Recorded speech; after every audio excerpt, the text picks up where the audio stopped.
Have you ever heard about POTS syndrome? This is not a common household name, yet it affects a significant number of people worldwide. POTS, an acronym for postural orthostatic tachycardia syndrome, is a condition that interferes with the body's ability to regulate heart rate and blood pressure.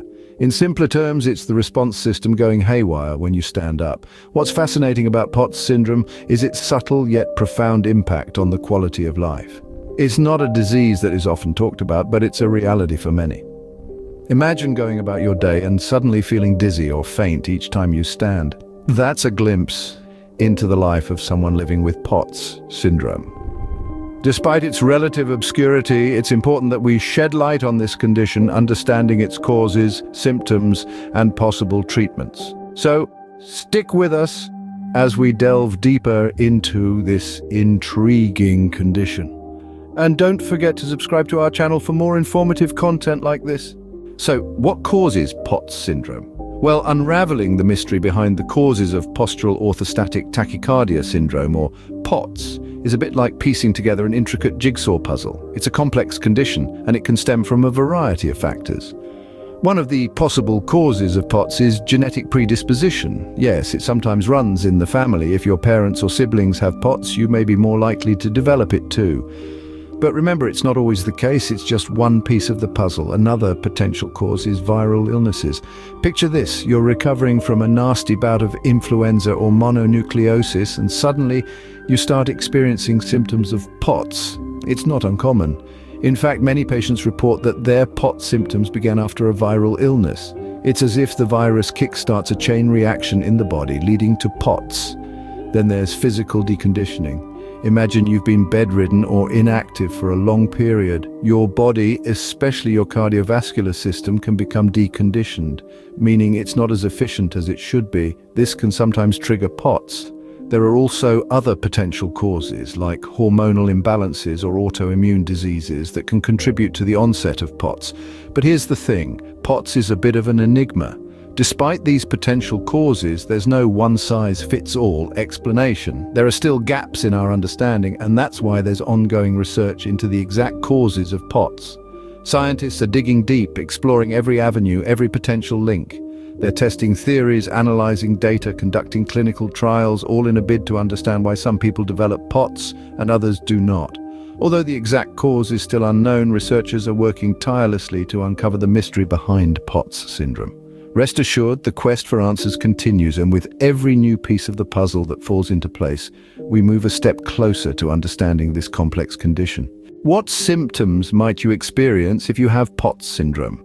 POTS syndrome, or postural orthostatic tachycardia syndrome, is a condition that can manifest in an array of symptoms, varying from person to person.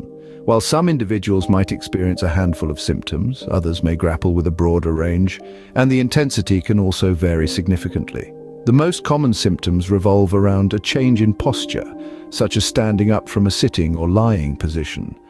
This shift can trigger a rapid increase in heart rate, a condition known as tachycardia. This sudden surge often results in lightheadedness and can even lead to fainting in some cases. Another common symptom is fatigue or extreme tiredness. This isn't your run-of-the-mill tiredness after a long day. It's a persistent exhaustion that can make even simple tasks seem daunting. It's the kind of fatigue that isn't alleviated by a rest and can severely impact a person's quality of life.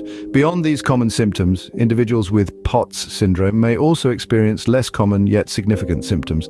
For instance, some might struggle with nausea, a symptom that can be particularly debilitating and can often interfere with daily activities. Headaches, too, are a common complaint among those with POTS syndrome. These aren't your typical tension headaches, but migraine-like episodes that can last for several hours and can be accompanied by increased sensitivity to light and sound. Furthermore, an individual with POTS syndrome might also face episodes of excessive sweating. This symptom might seem benign, but it can be quite uncomfortable and can even lead to further complications such as dehydration if not appropriately managed. It's important to note that the symptoms of POTS syndrome can fluctuate throughout the day, often worsening after meals, during menstrual periods for women, and following physical exertion or stress. As you can see, the symptoms of POTS syndrome can be quite diverse and can greatly affect a person's day-to-day life. So if you or someone you know is experiencing these symptoms, It's crucial to seek medical advice to get a proper diagnosis and appropriate treatment. How is POTS syndrome diagnosed and treated? This question is undoubtedly on the minds of many who suspect they might be dealing with this condition. Diagnosing POTS syndrome, like many other medical conditions, involves a combination of clinical evaluations and specialized testing. One of the most common tests for POTS is the tilt table test. This test involves the patient being placed on a table that moves from a horizontal to a vertical position. The doctor then monitors the patient's heart rate and blood pressure to observe any significant changes. If the heart rate increases by more than 30 beats per minute, or if it exceeds 120 beats per minute, within the first 10 minutes of standing up, a diagnosis of POTS may be considered. Another diagnostic tool is heart rate monitoring, where a small device is worn to record the heart's rhythm over a period of time. This allows doctors to observe any irregularities in heart rate that could indicate POTS. It's important to note that these tests are not definitive. Doctors often consider other factors such as medical history, symptoms, and additional test results before making a diagnosis. Once diagnosed, the treatment for POTS syndrome is primarily focused on managing symptoms. There's no one-size-fits-all approach here, as the treatment plan is often tailored to the individual's specific needs and circumstances. Lifestyle changes are usually the first line of defense. This may include increasing fluid and salt intake to boost blood volume, wearing compression stockings to prevent blood from pooling in the legs, and incorporating regular physical exercise to improve cardiovascular fitness. Small, frequent meals can also help prevent postprandial hypertension, a condition where blood pressure drops after eating. In addition to lifestyle changes, medications may be used to manage symptoms. Beta blockers, for example, can help control high heart rates, while fludrocortisone can aid in increasing blood volume. It's crucial, however, to consult with a healthcare professional before starting any medication regimen. In some cases, more invasive treatments may be necessary. For instance, if POTS is caused by a condition like Ehlers-Danlos syndrome or another form of dysautonomia, surgery may be an option to alleviate symptoms. However, this is typically a last resort and is considered only when other treatment options have been exhausted. While there is no cure for POTS syndrome, there are ways to manage the symptoms and improve quality of life. With the right combination of lifestyle adjustments, medications, and in some cases surgery, individuals with POTS can lead fulfilling, active lives. Remember, it's all about finding what works best for you and your body. As always, it's crucial to maintain open communication with your healthcare provider to ensure the best outcome.